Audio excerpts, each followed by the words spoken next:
우리는 때때로 하나님을 생각할 때 하나님에 대한 두 가지 이미지 사이에서 혼란스러워할 때가 있습니다.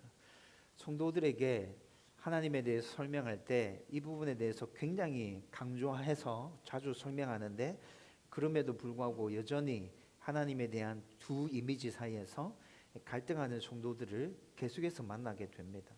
하나는 엄격하게 심판하시는 공의로운 하나님에 대한 이미지이고, 또 다른 하나는 무조건 용납하시고 품어주시는 사랑의 하나님에 대한 이미지입니다. 제가 부교육자로 사역할 때 청소년들을 대상으로 사역했던 적이 있었는데, 한 친구가 선택할 수 있는 일임에도 불구하고 선택을 못하는 거예요. 결정을 못하는 거예요. 그 친구랑 얘기하면서 알게 된 건 하나님에 대한 두려워하는 마음이 그 친구에게 너무 큰 거예요. 그래서 어느 것을 선택하든지 간에 다 하나님께서 기뻐하시는 일임에도 불구하고 하나님께서 혹시나 진노하시지 않을까? 하나님께서 화내시지 않을까? 하는 마음 때문에 선택할 수 있음에도 불구하고 선택을 망설이는 학생을 만났던 적이 있습니다. 그리고 또 완전히 반대되는 한 어른을 만났던 기억도 있습니다. 이 어른의 삶의 모습은 아주 형편없었어요. 그래서 그렇게 살면 안 된다고 권면해 드리는데, 이분이 늘 하는 얘기는 하나님께서는 다 용서해 주세요, 다 받아주세요, 늘 이런 얘기만 하는 거예요. 사랑의 하나님에 대한 생각이 그렇게 말하게 만드는 것이죠. 여러분들 중에도 하나님에 대한 이 두 가지 이미지 사이에서 혼란스러워하는 분이 계실 겁니다. 여러분, 성경에서 분명히 공의로운 하나님과 사랑의 하나님에 대해서 굉장히 말해주고 있는 것은 맞습니다. 그런데 성경에서 말하고 있는 공의로운 하나님과 사랑의 하나님은 어느 한쪽으로 치우쳐져 있지 않습니다. 그리고 사랑의 하나님과 공의로운 하나님만 말할 뿐만이 아니라 성경을 잘 읽어보십시오. 하나님의 속성에 대해서 우리가 다 이해할 수도 없고 다 품어낼 수 없을 만큼 위대하시고 광대하시고 전지전능하신 하나님에 대해서 성경이 우리 가운데 말씀해 주고 있습니다. 그런데 우리는 계속해서 그 하나님을 우리의 생각과 우리의 사고 안에 가두어 놓고 생각하려고 하는 시도들이 얼마나 많은지 모릅니다. 여러분, 그래서 제가 여러분들에게 하나님에 대해서 깊이 묵상하시라 계속 권면하고 있는 것입니다. 여러분, 하나님에 대해서 깊이 묵상하십시오. 하나님의 전지전능하심에 대해서 끊임없이 생각하십시오. 하나님의 위대하시고 광대하심에 대해서 여러분 끊임없이 묵상하십시오. 여러분들이 하나님 앞에 서는 그날까지 하나님의 전지전능하심, 위대하고 광대하심에 대해서 우리는 계속 묵상하고 곱씹고 생각하면서 그 하나님을 더 깊이 더 온전히 알아가야 할 것입니다. 여러분, 하나님을 이렇게 제대로 알게 되면 왜 성경에서 오직 믿음으로만 구원받는다고 하는지 우리는 금방 이해할 수 있습니다. 그 하나님을 깊이 묵상하면 우리가 왜 매주일마다 하나님 앞에 나와서 예배 드려야 하는지 그 이유도 우리는 충분히 이해하고 공감할 수 있습니다.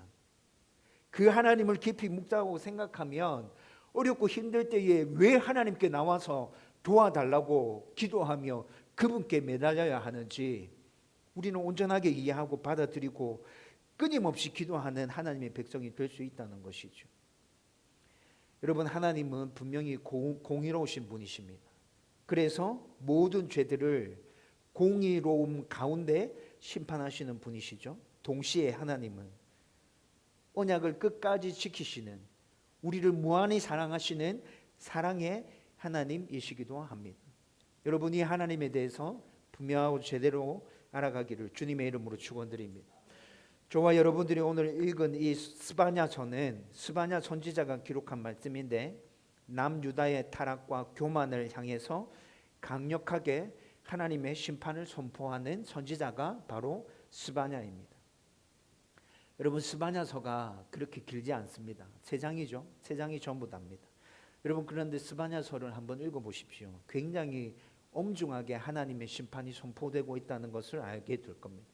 우리가 오늘 3장 1절에서 13절까지 20절까지 읽었는데 1절에서 13절까지가 심판에 대한 이야기였어요.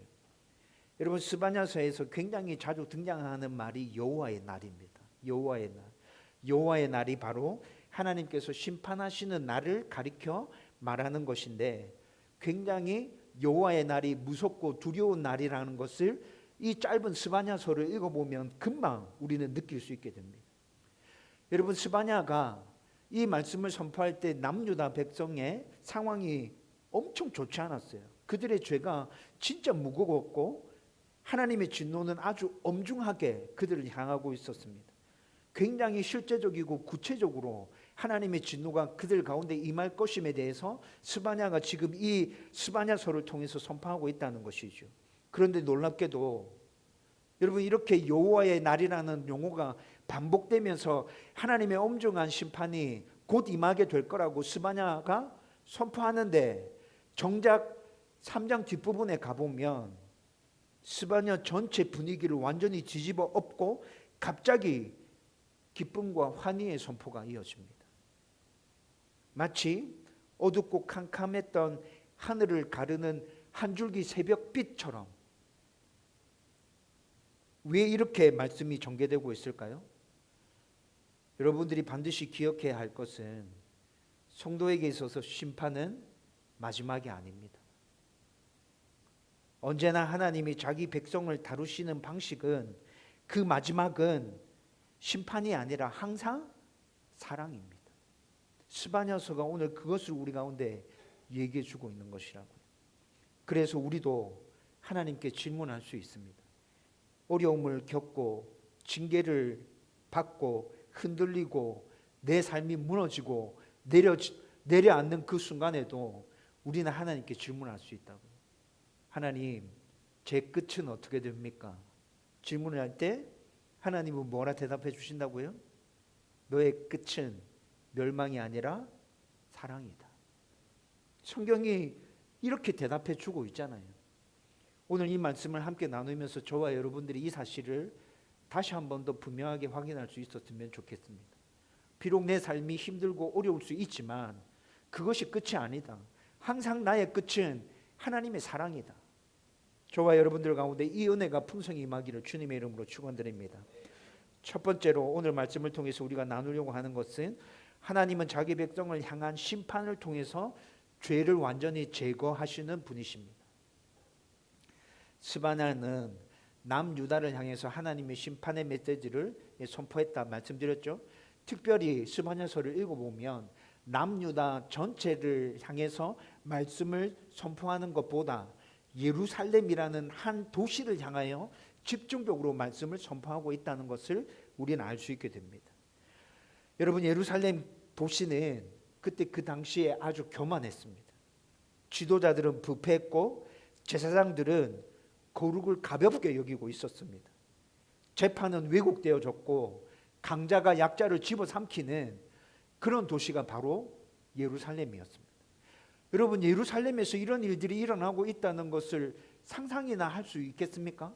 어떻게 예루살렘에서 이런 일이 일어날 수 있죠? 하나님을 부르는 입술은 정말 많았어요. 그런데 하나님에 대한 경외는 눈을 씻고 닦고 찾아보려고 해도 찾아볼 수 없어요. 우상 숭배와 불의가 일상이 되었고 예배가 드려지고 있지만 그 예배는 형식만 남아있는 예배였습니다. 그래서 하나님은 그런 죄에 대해서 타협도 방관도 자비도 없이 아주 엄정하게 심판을 선언하십니다. 사람들은 이렇게 엄정하게 심판을 선언하시는 하나님을 보면서 하나님이 어떻게 이럴 수 있지? 라고 말하기도 합니다. 그러나 거룩한 하나님이 죄를 가볍게 여기지 않는 것은 사랑의 반대가 아닙니다. 죄를 죄로 다루시며 사랑을 다시 회복시키려고 하는 신약이란 말입니다. 하나님의 심판 목적은 멸절, 멸망 이것이 아닙니다.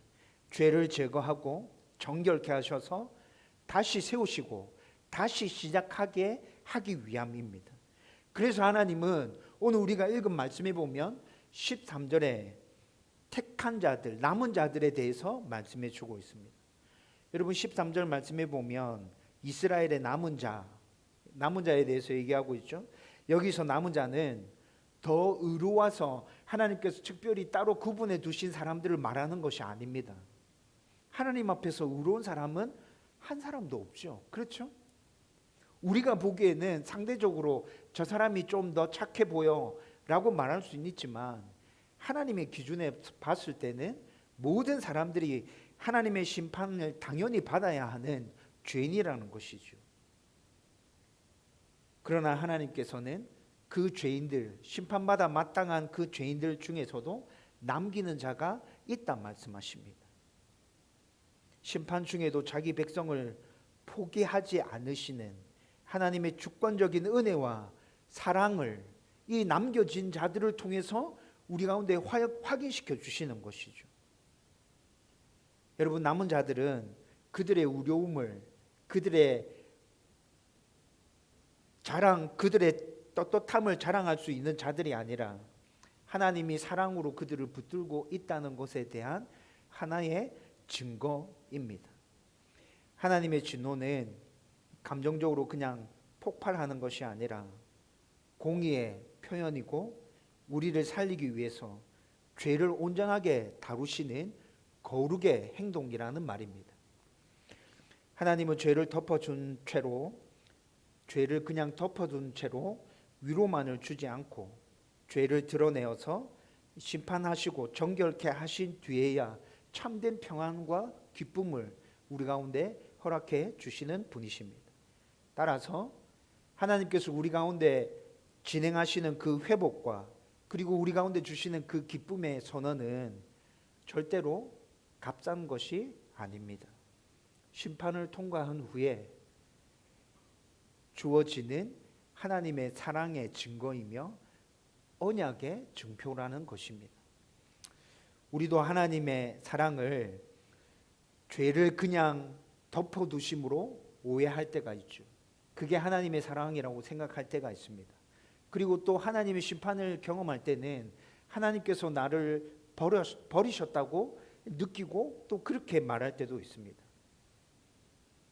그러나 하나님은 이 모든 것들을 통하여서 우리를 철저하게 살려내기 위해서 죄를 온전하게 그리고 완전히 제거하시는 것이라는 거죠.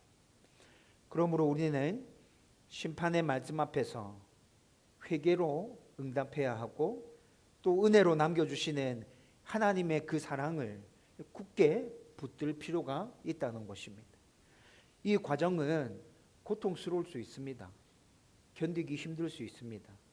그런데 죄의 뿌리를 그대로 둔 채로 참된 평안과 기쁨을 누릴 수 없다는 것을 우리는 먼저 확실하게 기억하고 있어야 됩니다. 하나님은 공동체의 죄와 개인의 죄를 동시에 이렇게 다루시면서 남은 자를 통해서 다시 거룩한 예배와 정의로운 삶들을 세워 가신다는 것이죠. 우리가 붙들 것은 우리의 어떠함이 아니라 우리의 의가 아니라 심판 속에서도 언약을 지키시는 하나님의 신실하심입니다. 하나님의 사랑을 우리가 붙들어야 된다는 것입니다. 저와 여러분들이 이 사실을 분명하게 기억하기를 주님의 이름으로 축원드립니다. 두 번째로 우리가 기억해야 할 것은 결국 남은 것은 하나님이 자기 백성을 기뻐하시는 사랑이라는 것입니다. 오늘 14절에서 17절 말씀을 보면 분위기가 14절부터 확 달라집니다. 앞부분에 1절부터 13절까지 아주 엄중한 심판이 선포되었죠. 그런데 14절부터는 기쁨의 명령이 막 울려 퍼집니다. 그냥 기쁨에 대해서 말하는 게 아니라 명령하시며 기쁨을 선포하십니다. 14절 말씀에 보면 노래할지어다 이렇게 말하고 있죠. 그리고 기쁘게 부를지어다, 기뻐하며 즐거워할지어다. 14절 말씀에 이렇게 말씀하고 있어요. 그런데 이 표현들이 전부 다 명령형으로 표현되어지고 있습니다. 이는 단순한 감정의 고조가 아니라 하나님이 이루신 구원을 근거로 한 거룩한 명령입니다. 하나님께서 이렇게 명령하시는 이유는 분명합니다. 하나님께서 왜 이렇게 명령하시는 것입니까?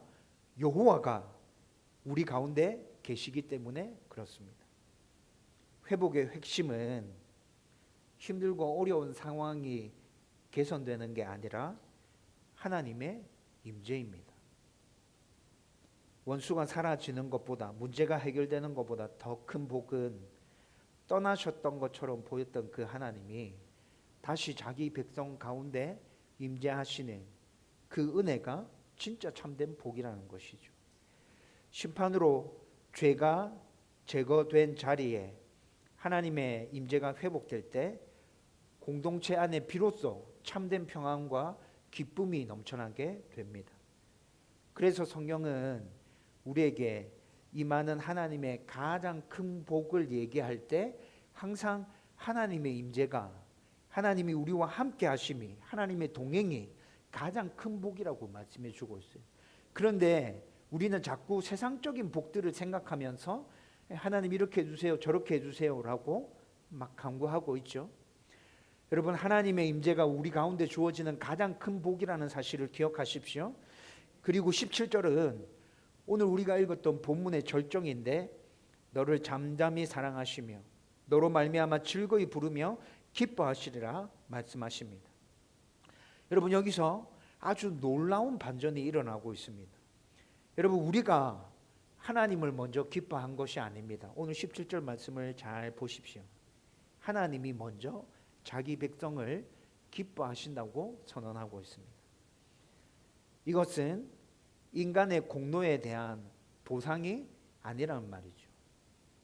징계를 통과한 백성을 향한 언약을 기억하시는 하나님의 주권적인 사랑임을 아주 분명하게 보여주고 있습니다. 여러분, 17절 말씀에서 잠잠히 사랑하신다라는 표현은 아주 변덕스럽지 않고 흔들리지 않고 업다운이 막 반복되는 그런 사랑이 아니라 변하지 않는, 불변하는 그런 사랑이 계속 지속됨을 말해주고 있는 것입니다. 그리고 즐거이 부르며 기뻐하신다는 말은 하나님이 자기 백성을 향해서 기쁨의 노래를 부르신다는 말이에요. 이 노래를 누가 부르신다고요? 하나님이 부르신다고요. 우리는 종종 내가 뭔가를 잘해야 하나님이 나를 기뻐하실 것이다 생각합니다.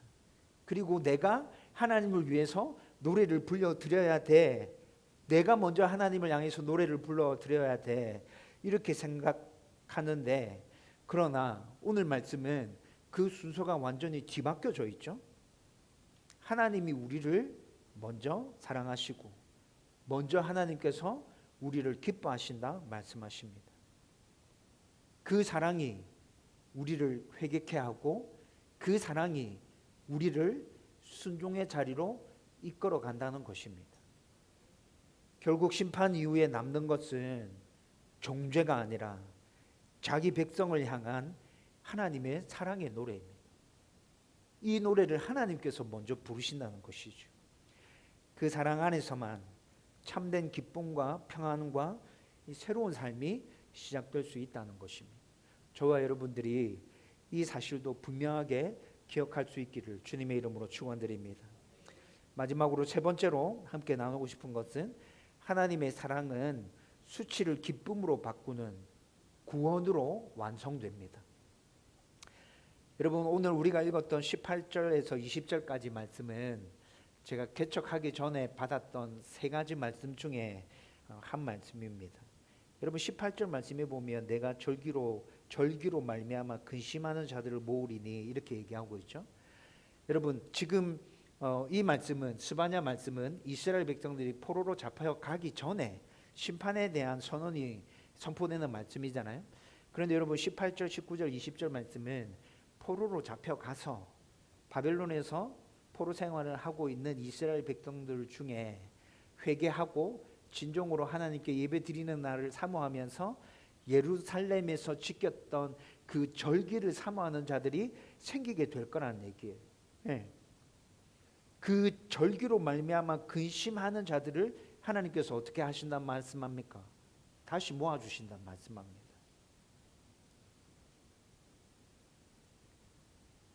수치를 제거하시고 흩어진 자들을 모아서 상실된 영광을 회복시키겠다 말씀하시며 약속해 주십니다. 여러분, 이때 이 당시에 이스라엘 백성들이 포로로 잡혀가고 난 다음에 바벨론에서 생활할 때 절기를 지키지 못하는 것 때문에 굉장히 수치스러워했습니다. 이스라엘 백성들은 세 가지 꼭 지켜야 될 절기들이 있었잖아요. 그런데 포로 생활하면서는 그 절기를 지키기가 힘들었겠죠. 그래서 그것을 수치로 여기고 있었어요. 그런데 하나님께서는 그 수치스러움을 다시 회복시키겠다 말씀하고 있는 것이죠.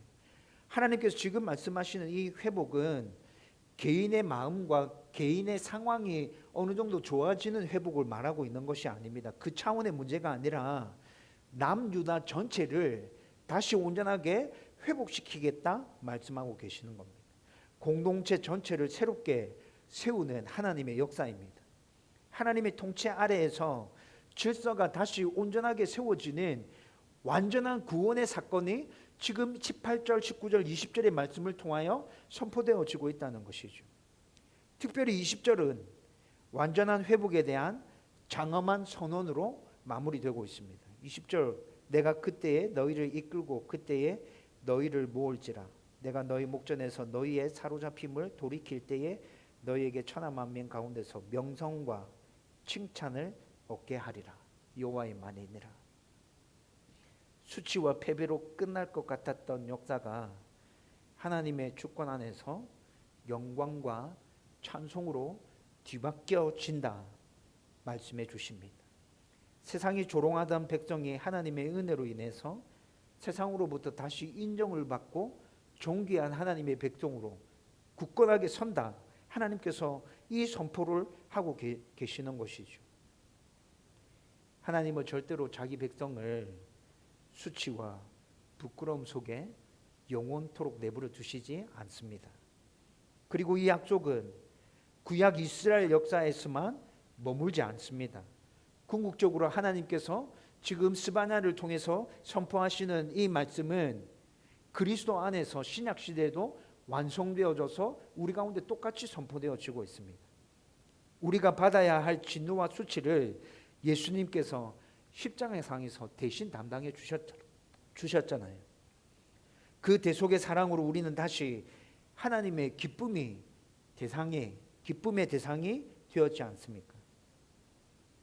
그러므로 결국엔 사랑이라는 이 고백은 절대로 값싼 낙관이 아니라는 것이죠. 하나님의 변함없는 사랑은 이렇게 구약 이스라엘 백성만을 향하는 것이 아니라 이 세상 모든 성도들에게 똑같이 선포되고 똑같이 주어진다는 것도 우리는 이 말씀을 통해서 또 분명하게 기억해야 합니다. 심판을 통과하고 십자가를 지나서 완성된 언약적 사랑, 바로 그 사랑의 선언이 스바냐를 통해서 오늘 우리 가운데 선포되어지고 있다는 것이죠. 하나님의 사랑은 죄를 덮어서 미화하는 사랑이 절대 아닙니다. 죄를 심판하시고 그 심판을 친히 다 감당하신 후에 수치를 기쁨으로 온전하게 바꾸시는 구원의 사랑입니다.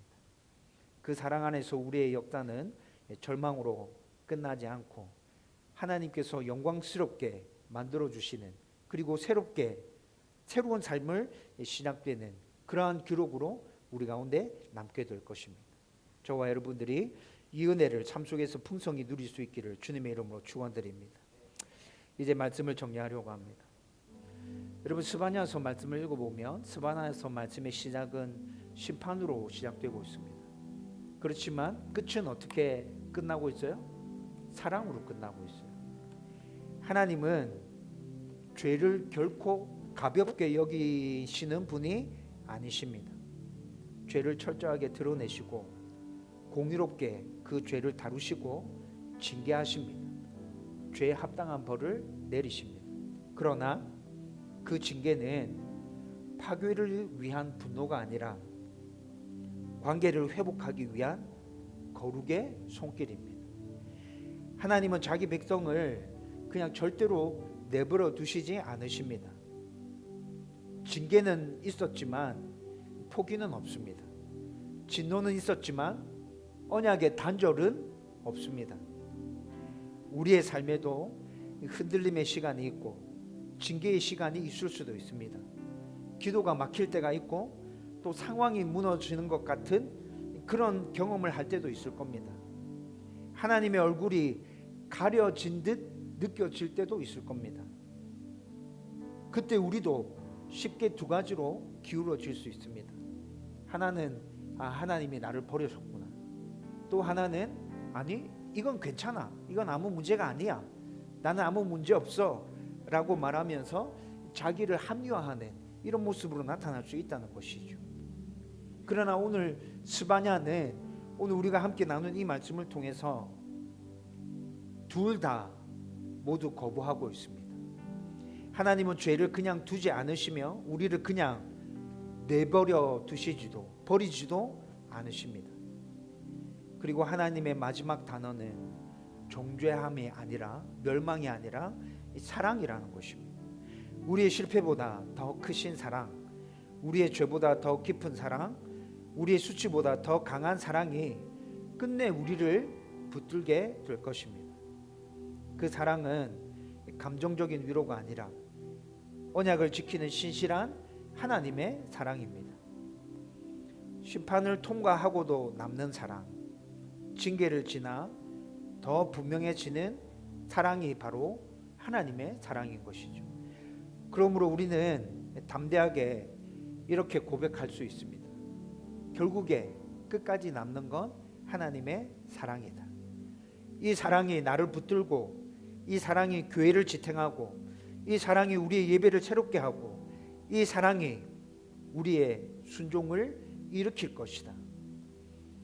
죄를 가볍게 여기지 않는 거룩함과 성도를 끝까지 붙드시는 그 신실하심이 다 포함되어져 있는 그 하나님의 사랑이 우리를 끊임없이 향하게 될 것입니다.